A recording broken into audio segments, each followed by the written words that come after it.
முஸ்லிம்களினுடைய லட்சியங்களை கேட்டால் அவர்கள் உலகத்தினுடைய லட்சியங்களை சொல்கின்றார்கள். நாம் எதற்காக வந்தோம் என்ற விஷயத்தையே அவர்கள் மறந்துவிட்டார்கள் என்பதுதான் மிக மிக கவலைக்கிடமாக இருக்கின்றது. மிகப்பெரிய ஒரு நீண்ட கண்ணீர் சிந்திய ஒரு வரலாறு இருக்கிறது. ஹதீசுகளிலே பதிவு செய்யப்பட்டிருக்கும். ரலியல்லாஹு தஆலா அவர்களை முனாஃபிக்குகள் கத்தியால் குத்திவிட்டு சென்றார்கள். அந்நேரத்திலே ஹுதைஃபா ரலியல்லாஹு தஆலா அவர்கள் வருகின்றார்கள்.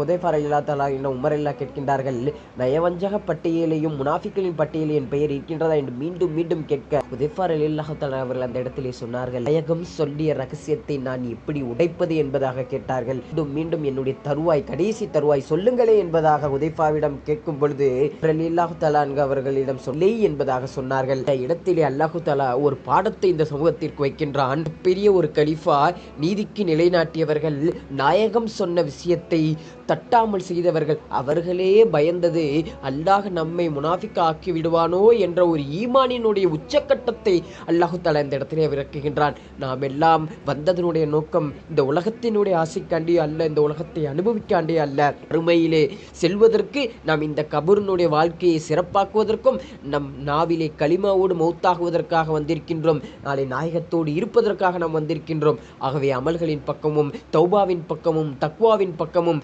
அல்லாஹ்வின் பக்கமே மீண்டு கொள்ளுங்கள் முஸ்லிம்களே.